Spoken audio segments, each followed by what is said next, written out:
right. Good day or good evening, perhaps, to you, oh IBS Freedom Podcast listener. No matter what time of day it is, it's the right time to be listening to your favorite podcast with Amy and Nikki. Have we introduced ourselves lately? Are we just assuming that 150 some odd episodes in that people just automatically know who we are? Or should we take like a nanosecond to remind people who we are? Yeah, well, I'm Amy Hollenkamp, R to the D, as Nikki always says. Yeah, and I work with people with IBS, SIBO, all the kind of functional gut disorder type deals, type things. So yeah, I'm just happy to be here as usual, to be with Miss Absolutely. Nikki. And yeah, I'm We're pumped. And pod you can people. find me on Insta. This is the thing that we always forget to do. Find me on Insta at Amy_Hollenkamp_RD. That's probably where you're going to see me more often than not. But yeah, so Yeah. introduce us to you, Miss Nikki. Yes, I'm Nikki. I am not an R to the D. I'm a chiropractor gone rogue, You're a and now I D do to the the C. D to the C, I guess. But I think actually chiropractor gone rogue probably describes me pretty well. Like Yeah. I got into the hippy dippy stuff that way, but then I totally pivoted, and now I also work with the so-called functional gut disorders like IBS and indigestion. Basically, if you have tummy problems and you don't know why, and you don't have like a superficial diagnosis that was seen on a scope or an endoscopy, you're probably listening to the right people because this is what we Mm. deal with all the time. And yeah, still in the same kind of vein, like nutrition, herbs, probiotics, Mm. prebiotics, this sort of stuff. And I can be found on Instagram, although I'm not on there a lot these days, at gut.microbiome.queen. Where you're going to find me more predominantly is my YouTube channel, which is called Dr. Dineza Gut Microbiome Queen. So that's where you're going to find us. But let's get into the topic of the day. Amy, do you think sleep is important for gut health? Not at all. I think that Okay, you can get done. by with I Hang think up you can get by with less than 6 hours for sure. as I am told a few times throughout the year by some of my peeps. Yeah. My clients, and it always, all jokes aside, it always does it's one of those things where there are some clients that I know we've talked about that we work with where it's like where they think they can get by with just skipping the sleep. I'll do everything else, but I'm not gonna add more sleep to my sleep piggy bank. I'm just going to kind of focus on nutrition and focus on maybe stress management, focus on anything else but sleep, and I'm gonna get by that way. But you just can't. Just don't. Uh, Stop. don't Just stop. don't be the person that's sleeping less than 6 hours a night, um, and then wondering what's going on with their gut. Work on sleep. And again, that being said, there are times when sleep is going to be worse than others. I'm a perfect example of that, having a child and your sleep, you're at the mercy of your child when it comes to sleep when you have young kids. So there's definitely going to be periods of time where maybe your sleep isn't perfect. And again, perfection's not even necessarily the goal, but there's going to be times when your sleep's going to be suboptimal potentially in your lifetime. And that also could be a factor to consider if you are having a little bit more gut issues. You might need to just try to survive that period of time because there's not as much you can do if your kid's waking up a million times in the night to feed. Um, so yeah, I think it's a phase, but once you get through the phase, you could do some things that might help you get through the phase, like working on nutrition and other things, stress management, trying to nap. But yeah, there should be a time where you're trying to optimize sleep if your gut is dysfunctional because it's so critical. It's such an important foundational piece. Um, and it's not really something it's the same thing with the stress piece in my eyes. It's talked about in more of a flippant manner, I think, in the functional space. Like, hey, get sleep, or like, hey, take care of your stress, but Yeah, not it's more of really like a BTW kind of thing, right. not a focus. Right. It's not a primary focus. Um, and I don't see a lot of practitioners coaching around sleep. Um, someone will be taking 30 supplements, but then not sleeping. And it's like, well, this is a factor that you're going to have a real hard time getting around. Maybe the supplements help a little bit, but you'd have way more success if you focused in on sleep versus taking a million supplements. At the bare minimum, that's very inefficient and very costly, Right.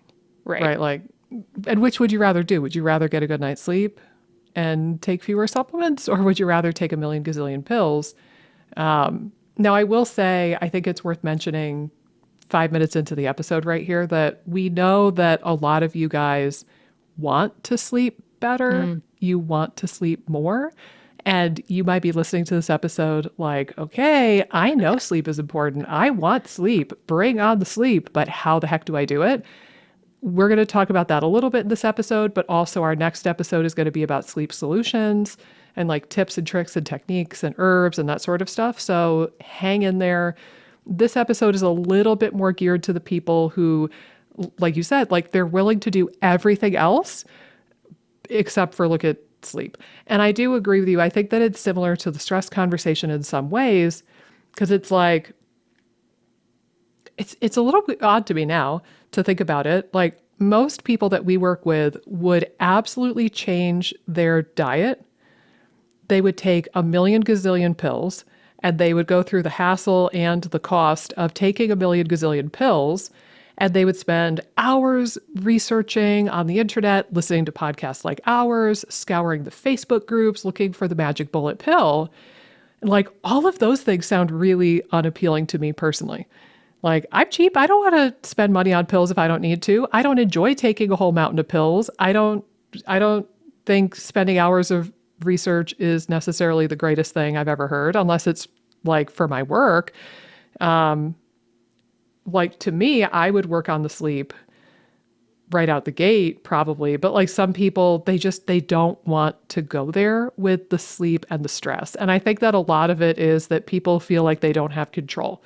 Like, okay, well, I can't do anything about my stress because that means I would have to like auction off my child, divorce my husband, move, and quit my job. So Right. clearly there's nothing I could do about stress, right? And that's not at all true, for the record. That's not necessarily how we talk about stress here. But similarly, I feel like there's almost the same kind of air of like, I can't control this, or Well, I don't want to control this. I don't know, but there's let me some resistance to sleep. add, I mean, it's hard to change any habit if you've historically only slept 6 hours a night and you're being told you need to sleep like 7 to 8. That could feel like a big change. And I think there's this attitude too of like, oh, this is a big hill to climb. This is too big of a hill for me to get over. Like, screw that. I just can't get there, so I'm not going to try. I think there's an aspect of that I see too, which always reminds me of, or if someone's really stressed, there's so many stressors that it's just like, well, I don't even know where to begin, type mentality. And it reminds me of this saying that my father-in-law always says, which is, how do you eat an elephant? One bite at a time. Like this, a big problem you just have to chip away at a little bit at a time. So yeah, I mean, if sleep has been a bit of your Achilles heel, so to speak, I think everyone usually has an area that they're less good at. For sure. And so if this is an area that's just been historically not your best area, just know you don't have to fix everything overnight. Just chip away at it. Overnight. All right. Ah. Like that pun. I didn't even do that on purpose. But You're right though. It's the old Rome wasn't built in a day. And I like the elephant one bite at a time thing because I think that's applicable to a lot of things. But like to contrast sleep with nutrition, for example, we've seen this plenty of times where people go from a standard American diet and then they violently ricochet into something totally different, right? They'll go vegan or they'll do a Whole30 or they're going to do keto. And I think that gradual change and gradual habit change is the better way to go about it normally. But there are some things like nutrition where people are very willing to go from 0 to 60 and radically change things literally overnight. With sleep, you cannot do that. If you Mm. try, it's just going to bite you in the butt. So, one example, if, as you said, if there's somebody who's sleeping like 6 hours a night and we're trying to tell them that they need 7.5 or 8, you don't go from 6 to 8 all in one fell swoop. That's going to royally confuse your body. Instead, maybe it just starts with going to bed like 15 minutes earlier than you normally would, or Mm. using your phone and scrolling on your phone. I know we all do it. Come on, just admit it.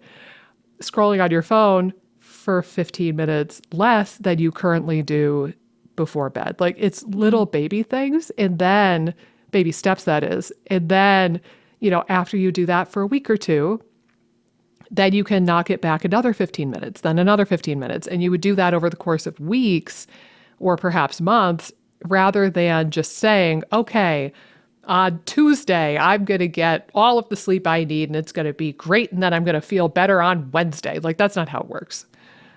Yeah, no, totally. It's interesting because more recently I was doing research for something and I actually found it, I don't know if it was a paper or just an article talking about habits, but essentially the researchers in habit formation basically said you can't really build very many multiple habits at one time either. So, uh, pretty much they said the max is like 3 new things, but they better be really small if they're 3 things or like one big thing.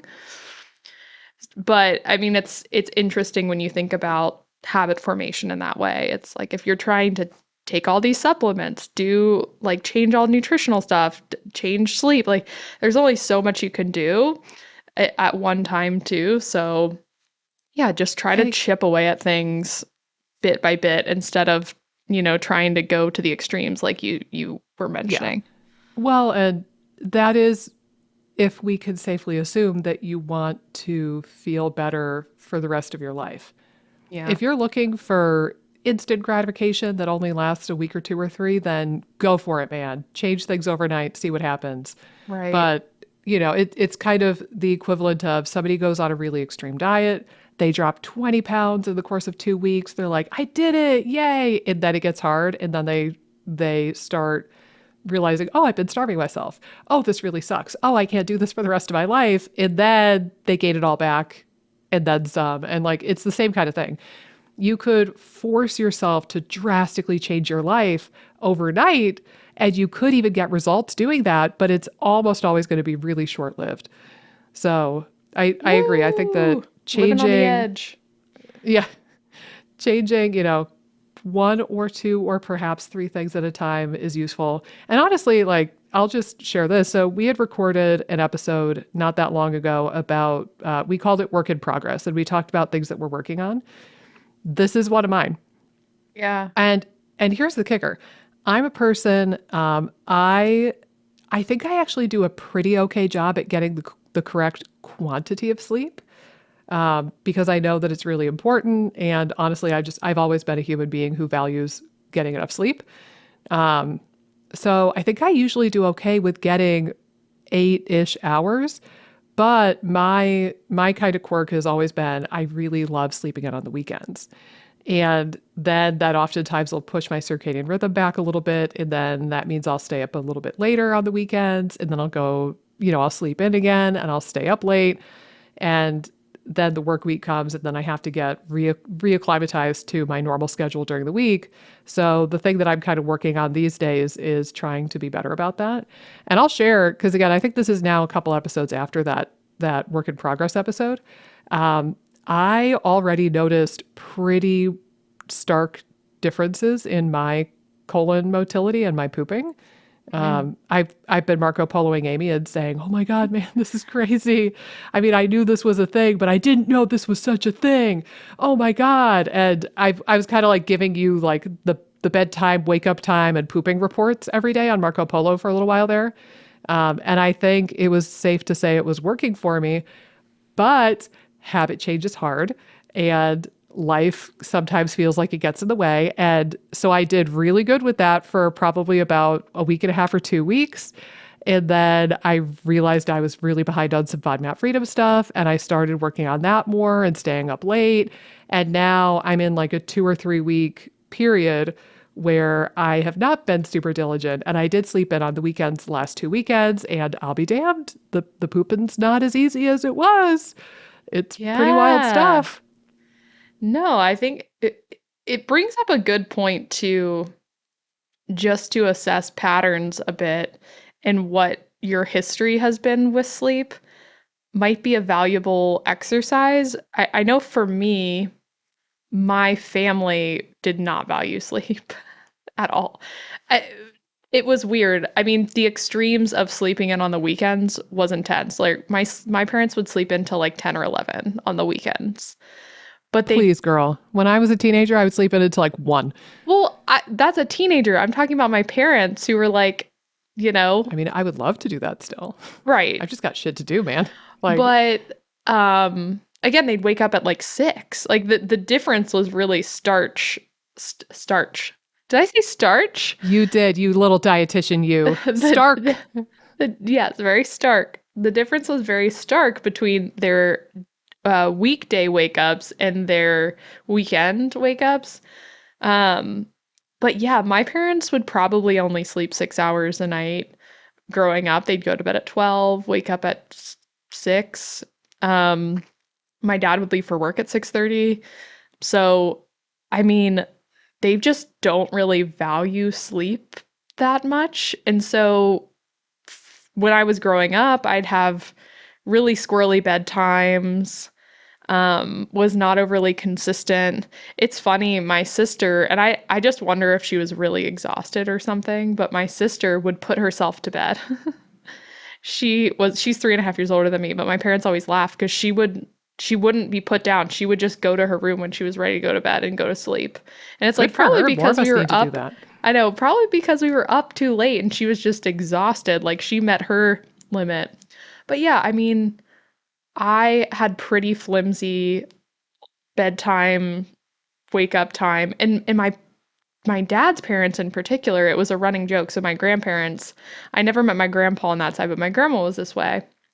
But my grandparents, it was the running joke in the family. Like my uncle would go drop my aunt off after a date when they were teenagers.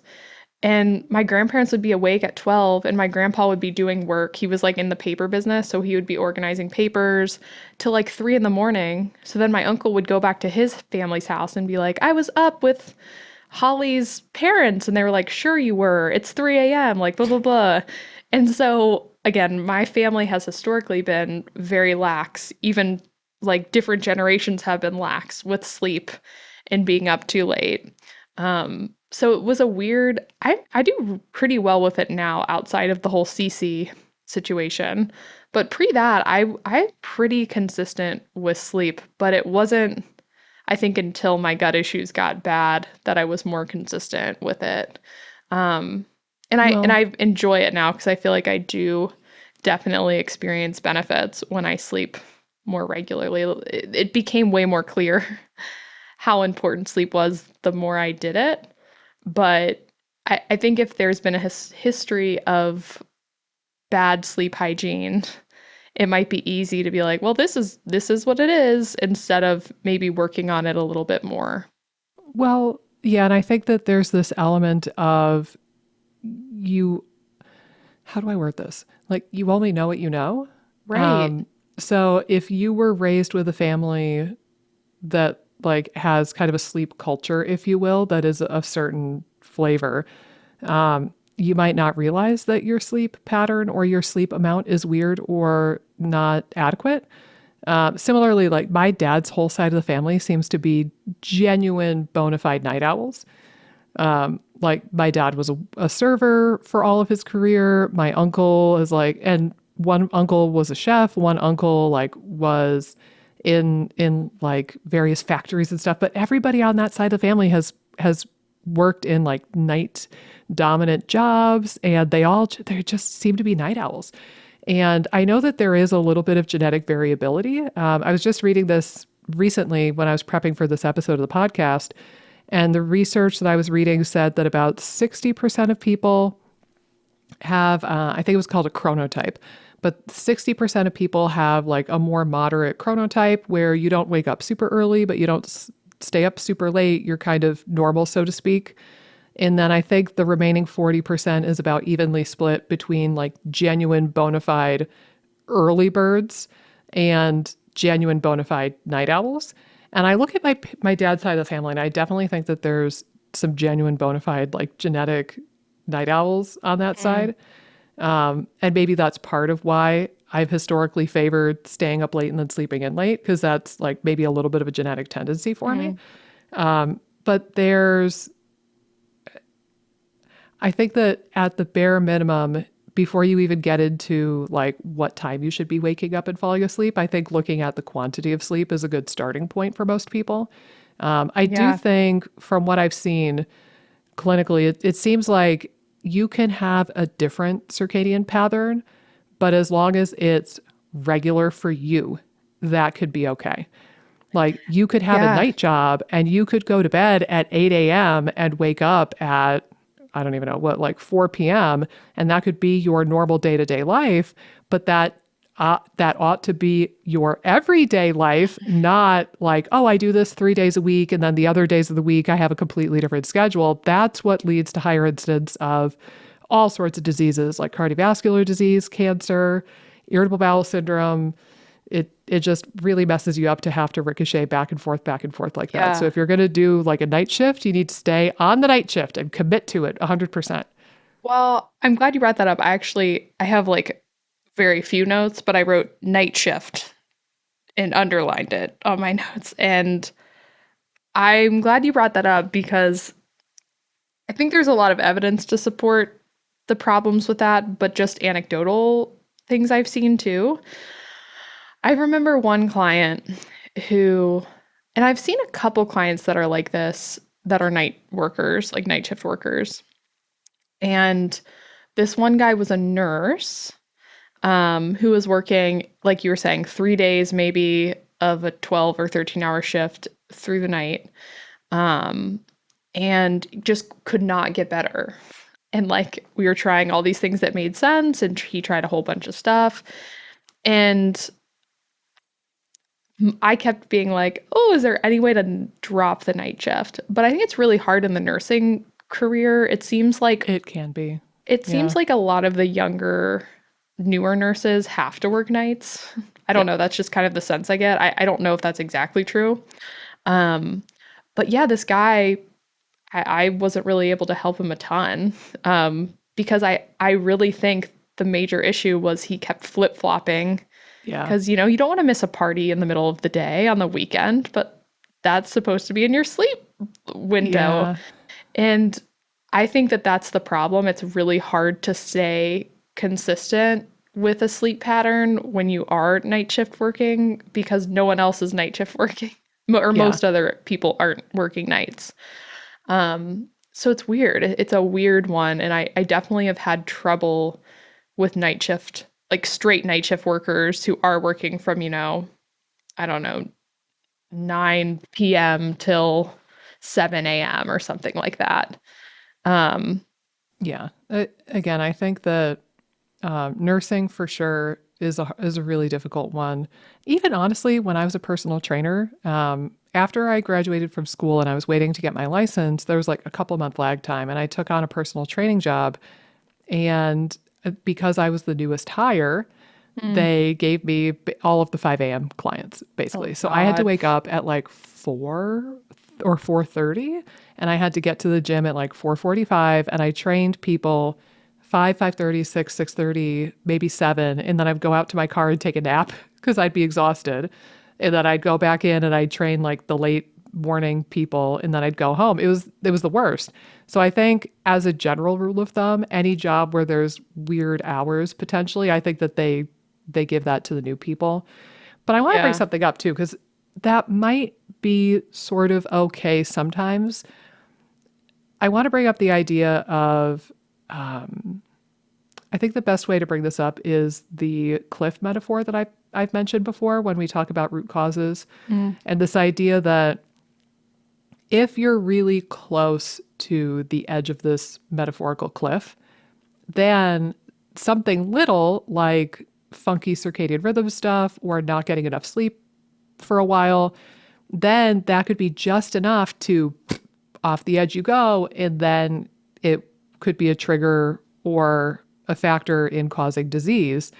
Versus if you theoretically had some superhuman who was young, physically fit, managed their stress very well, or had low stress, nutritionally like dialed in, and, never had any medication or antibiotics in their entire life, or they just got the genetic lottery gifted to them for some reason, right? Like that person would be much further away from a disease state than a lot of us.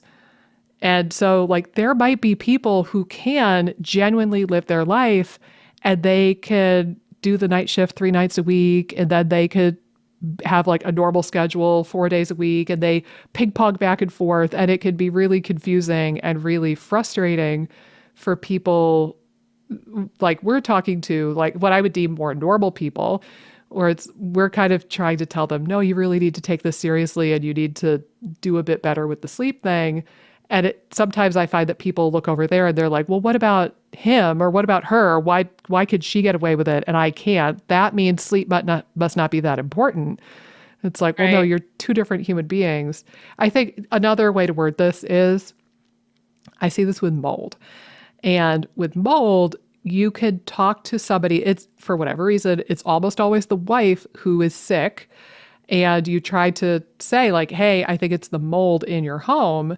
But then it's almost always the husband who's like, well, I live in the same house and I'm totally fine. So it must not be the mold. And it's like, well, you guys are completely different human beings. You're different, Right. like genetically, biologically, hormonally.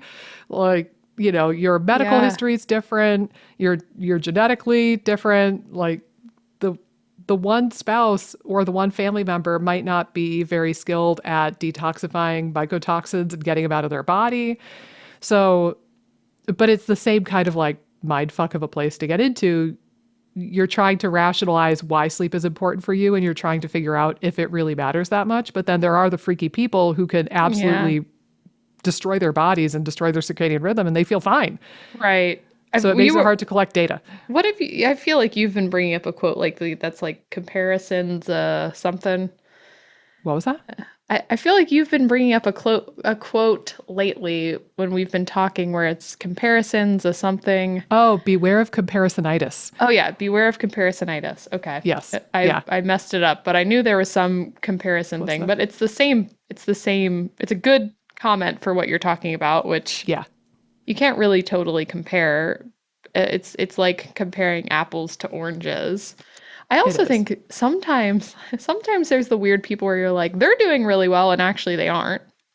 They're like, but they just don't care, or like are less bothered by it. Like someone, it's crazy Yeah. to me. I remember talking to someone who's like, yeah, I have diarrhea every day, but like could care less, you know, that they have diarrhea and they're just living with it. And it's just like, okay, like you do you, girl. That's So the I thing. think there's also Sometimes people people like have that health too, issues and they just don't talk about it a lot. right? Or they just, maybe it's not, it's like a symptom that's cropped up and they just, sometimes I think there can be an unawareness too. They just get used to their norm. So if someone normally feels really exhausted because they're ping-ponging back and forth between night shift and they don't remember what it feels like to sort of have a more regular schedule, that can also be it too. But yeah, it's a really good point though. Whereas maybe historically you've been able to tolerate night shift or changing sleep patterns pretty easily. But as you get older, your ability to tolerate circadian rhythm disruption gets, you're less resilient to tolerate disruptions in circadian rhythm. Um, and again, I think with other stressors that might come into play too, you have more bricks in the backpack that you're dealing with. So yeah, it is something that I see a lot with clients where they'll bring up, well, I was fine, so I don't know why that's a problem, or, Yeah, you I was know, able to do this crappy thing and feel fine up until a right. I didn't certain have gut point. issues when Yeah. but this was still going on. And it's like, well, it's still a really important factor. Um, Well, and I think that that brings up the idea of root causes also. So when people talk about root causes, they almost always are exclusively talking about triggers. yeah, And that is one type of root cause, and it's valuable and it can give you insight, but it's not the only one. So a trigger would be the thing. It's the quintessential the straw that broke the camel's back. mm, So you felt okay until this happened, then you felt not okay. That's a trigger. right, And people will say, well, sleep wasn't my trigger, stress wasn't my trigger, because I know I had food poisoning, or I know I had antibiotics, or I know I had X. And it's like, okay, cool. But again, I'm talking about all of the things that led you closer and closer and closer to a diseased state, right, or things that took away resiliency so that that trigger affected you in that way. And then similarly, there's another flavor of root cause where it's like, okay, it wasn't involved before and it did not trigger your symptoms, but now it's keeping you stuck. And that's what right, sleep and stress can sometimes turn into. It's like, okay, maybe your stress wasn't bad prior to all of this going on, or maybe your sleep wasn't bad prior to all this going on, dot, dot, dot.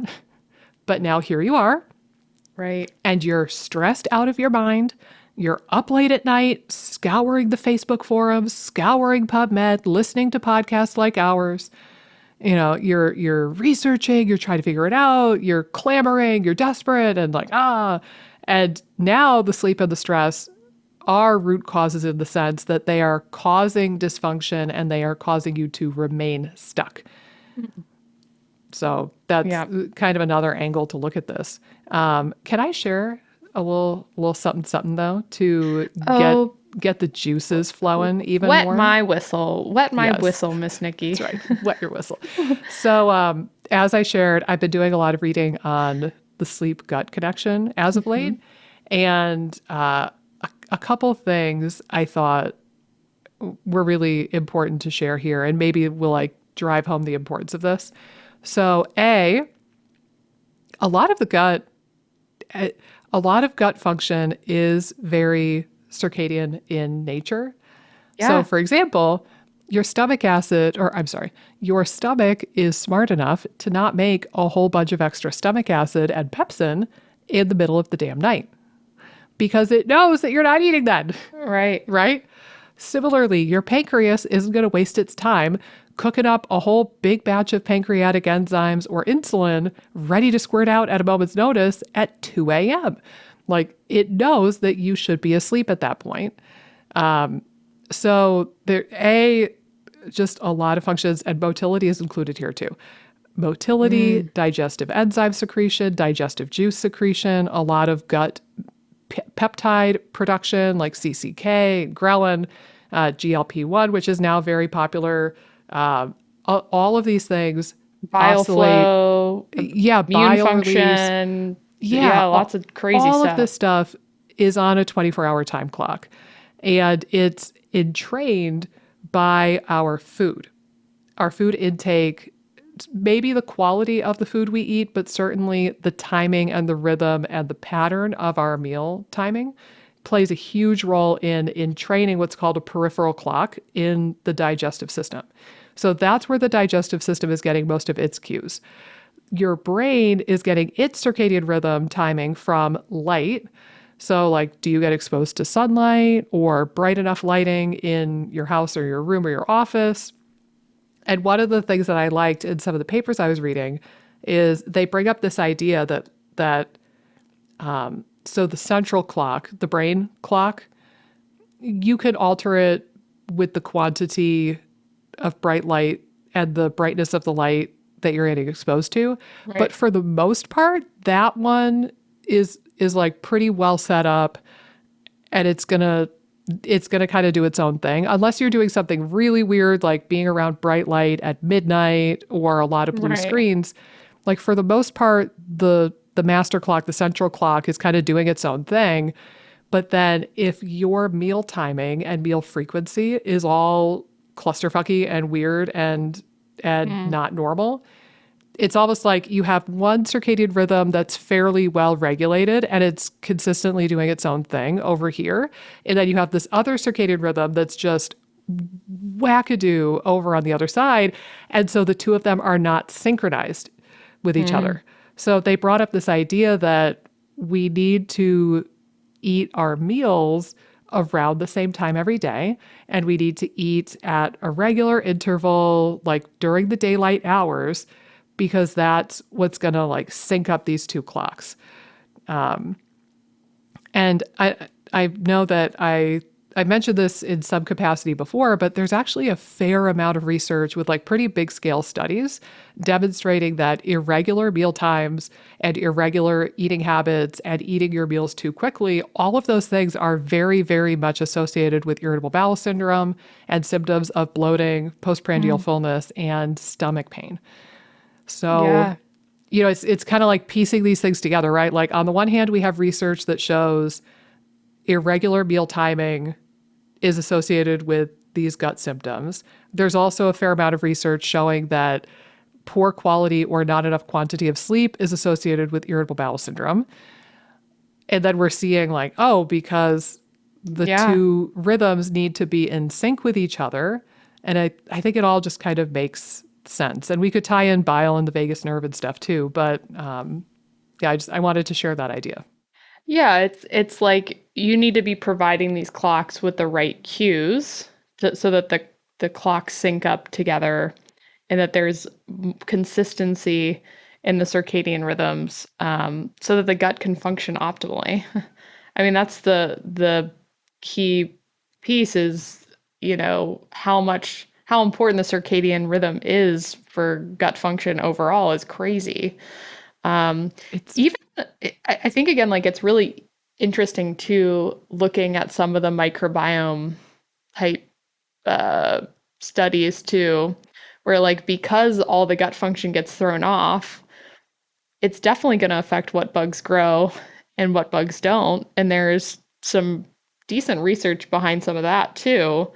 Um, I know, again, a lot of them are saying sometimes it's like how the immune system's firing to within the gut in terms of the circadian rhythm being thrown off. you're a Um, mind reader, oh, by the really? way, Okay. because that was actually the next tidbit I wanted to share. If I may pause you there, Yeah. this was a really interesting one. If I remember correctly, this one might have been a mouse model, but it was still really cool. So there was a paper in particular. They said they said environmental light cycles entrain circadian feeding behavior in animals that produce rhythms in exposure to foodborne bacteria. So the idea is they said when we eat food, there's bacteria and viruses and creepy crawlers on the food, or like you lick your fingers or you put the glass up to your lips. Like nothing in our world is sterile. So every time you put something in your mouth, you are exposing yourself to potential pathogens, Yeah. which is normal. Don't freak out. Don't run and go Right. take oil of oregano. I'm just saying that this is a normal daily occurrence that we are exposing ourselves to potential pathogens, and our gut knows that. So part of the oscillation of the microbiome, because they do say now that about 60% of our gut microbes fluctuate and oscillate on a daily pattern. The gut microbiome has a very strong circadian rhythm, and they say that it does that, they think, to synchronize the host's immune system to Mm. the potential of pathogen exposure. So they said in this little snippet, they said, thus, host feeding rhythms synchronize with the microbiota to promote rhythms in intestinal innate immunity that anticipate exogenous microbial exposure. Yeah. How smart is that? It's wild. It's crazy.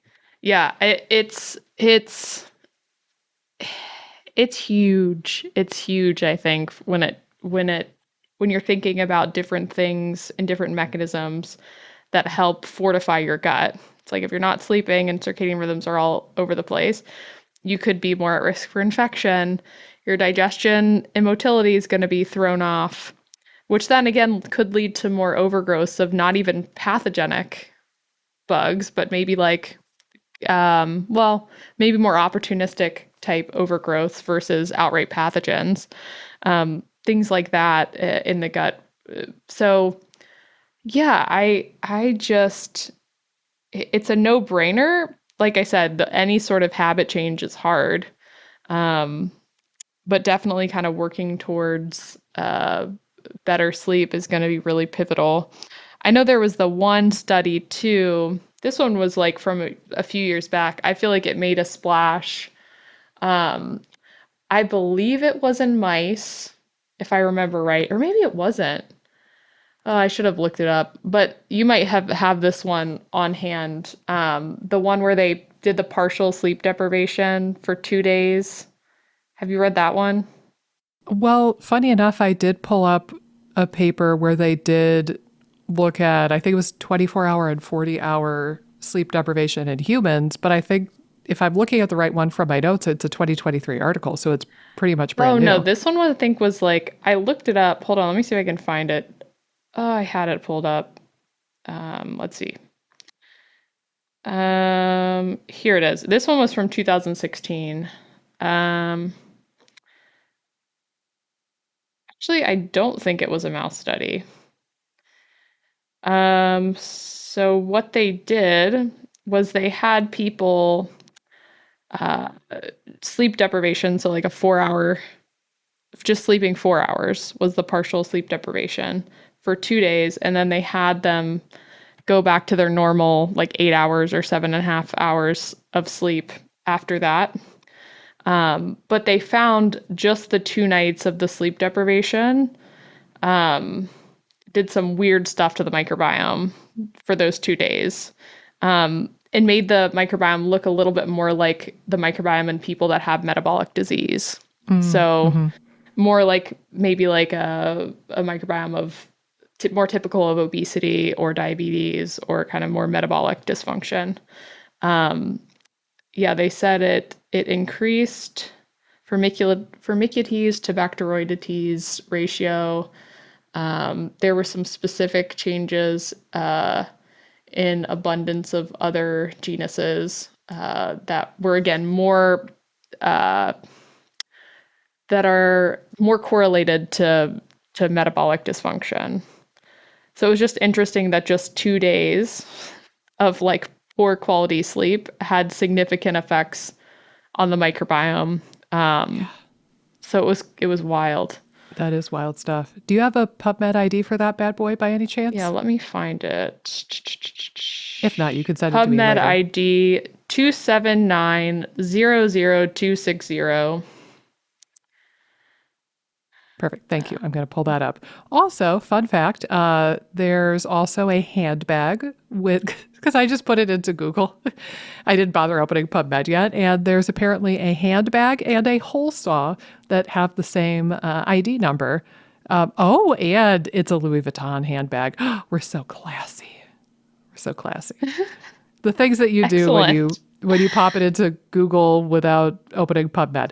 Yeah, I mean that's the weird thing, and that's what I'm currently wrapping my head around too. Like as a patient, so to speak, is in my mind, I thought I was doing good because I usually get a good quantity of sleep, and I thought, oh, it's not that big of a deal if 2 out of every 7 days is a little bit funky dunky.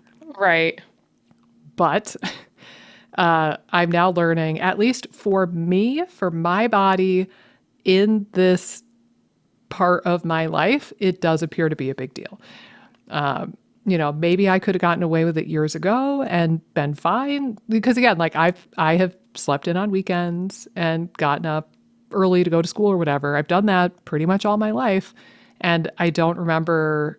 There were points in my life where I did have IBS type symptoms, but there was a lot of points in my life where like maybe I had mild constipation, but nothing really to write home about.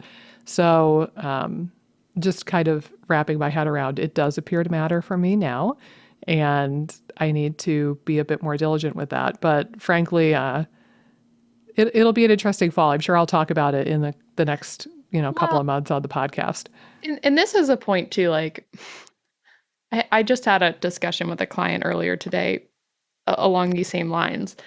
I mean, everything has a cost benefit analysis to it. So, maybe at this point in the last like month or something, or I don't even think it's been that long, the last couple weeks where things have been squirrely with your sleep schedule again, maybe getting FODMAP Freedom up and running, the benefit of that is more important than the benefit of the relieving the more mild constipation at this point. And that's something to definitely consider.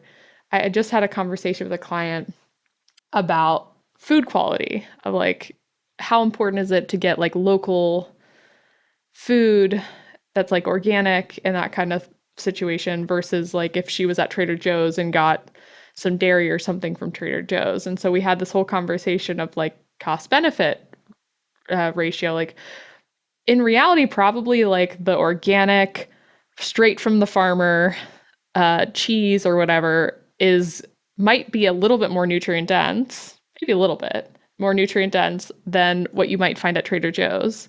And maybe that's fairly easy to do most weeks. Like, hey, like I really enjoy going because she enjoys going to the farmer's market. Like, oh, okay. Like I'm going to go to the farmer's market, get my cheese. It tastes really good. I love that cheese. But there might be also some weeks where you're really strapped for time and you don't have time to go to the farmer's market. And so the cost benefit of you just getting the maybe slightly less nutrient dense, lower quality cheese at Trader Joe's makes sense. And then Yeah. again, there's some people where it wouldn't, like the cost of going to the farmer's market wouldn't be enjoyable. It'd be kind of another like task to check off. And so the cost might be higher for someone else. And Yeah. so it might make more sense for that person to go to Trader Joe's more often. So Yep. everyone's going to be a little different in how you approach certain things. And I think with sleep, you definitely, if it could, there could be an aspect of it too with like um, the cost benefit between what you're going to get with the added sleep versus the takeaway of what benefits you're going to get symptom wise is something to consider. And I think that that's probably what's going on for you is your symptoms at this point aren't super bothersome. So sometimes the sleep might lack a little bit, but at some point you're going to get back on the horse and Exactly. get And sleep back then on giddy track. up. Yeah, Yeah. that's basically exactly what it is I and I can trace it back to poor time management skills, at least in this particular regard. And I'm still really glad that I decided to re-record all of FODMAP Freedom and have it fresh and new and Yeah, shiny. sparkly. Like it was good before, but it's freaking fantastic now. So I'm really proud of it and I'm really glad that I decided to do that. But oh my God, what an undertaking I did not prepare for. Because of course, like Miss Nerdy Surprise. Brain, I couldn't just like freshen up the PowerPoints a bit. I had to like read new research and put new stuff in and like put a lot more tools in and just it was such a big undertaking. But to your point, my symptom of constipation is not that bad right now. Mm. And if I do get a little bit backed up, I have some really effective band-aids. Aloe, for example, works marvelously for me. So if I need a little band-aid here or there, it's super easy for me to just band-aid the symptom and then away I go. So right now, the cost benefit analysis for me is in favor of just finishing, wrapping up what I need to wrap up with the FODMAP Freedom recording. And then once it's done, it's good for a while and I won't have to tinker with it for very long. But yeah, it Yeah, is what it is. it's a weird time for you. It is. And so it's something to when you have situations like that in your own life, just to give yourself some grace. Where, oh man, maybe I do have to put sleep off a little bit and like band-aid some things for a minute, but sleep's still something that I want to prioritize in the near future. And that's still a goal. But like I said, even with CC stuff, it's like, well, I'll do your best, but like it's hard to manage. Yeah. Well, you're not the only one in control now. Right. So you're like CC's you said at taking the the beginning of the wheel. episode, you're at her mercy. Yeah. Yeah. Yeah. It's I think what I I want to say at this point is sleep is super important. It absolutely 100% affects the gut. Oh, actually, no, I wanted to share another thing. So here's the study that I was talking about, and I was incorrect on the year. It was a 2020 paper. And this one, if anybody wants to look into it, the PubMed ID is 339-63281. And basically, this was a human study, and they did 24 hours, I believe, of sleep deprivation and then 40 hours of sleep deprivation. And they looked at the Oh, microbiome and wow. they looked at inflammatory markers. I believe these were like young college age guys, if I remember right. And they showed that not only, so like in the human portion of the study, they found that sleep deprivation induced gut dysbiosis, an inflammatory response because they measured cytokines in the blood, and cognitive impairment and leaky gut. So they measured like zonulin, I think, to measure leaky gut. So you get dysbiosis, leaky gut, cognitive impairment, and inflammation from just like a day or two of sleep deprivation. Quite the But combo. then, huh? Quite the combo. Yes, quite the combo. But then they took a stool specimen from the sleep deprived humans and they transplanted it into a germ free or a nearly germ free mouse model. Hmm. And when they did that, they said transplantation of the sleep deprived microbiota into germ free mice activated toll-like receptor 4, NF-kappa beta signaling, which are both inflammatory immune signaling pathways, and impaired cognitive function in the recipient mice. Mice that harbored sleep deprived microbiota also exhibited increases in neuroinflammation and microglia activity in the hippocampus and medial prefrontal cortex. So the inflammation, like the sleep deprivation, caused microbiota changes. And then the microbiota influenced the body in this way that was more inflammatory and more like neuroinflammatory. And now you get stuck in this vicious cycle where, maybe something was incited by a couple nights or a couple weeks or months of shit sleep. And now you're caught in this cycle where like you're more Mm. inflamed, your brain is all inflamed. So now you're sleeping shittily, but then that's making the gut worse. But then the gut being worse makes your brain all wacky. And you could get into this scrambly hot mess of a place. To the races with a vicious cycle. Yeah. Yeah, Yeah. for sure. And at least one paper that I read in my recent deep dive did look at the vagus nerve being Hmm. involved in part of this.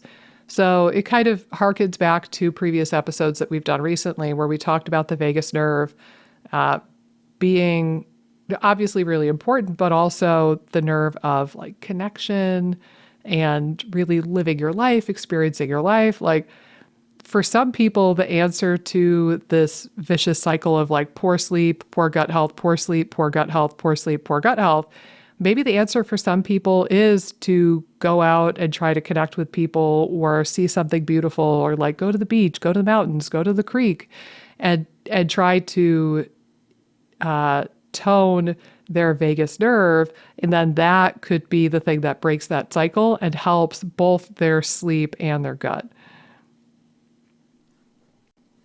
No, I 100% agree.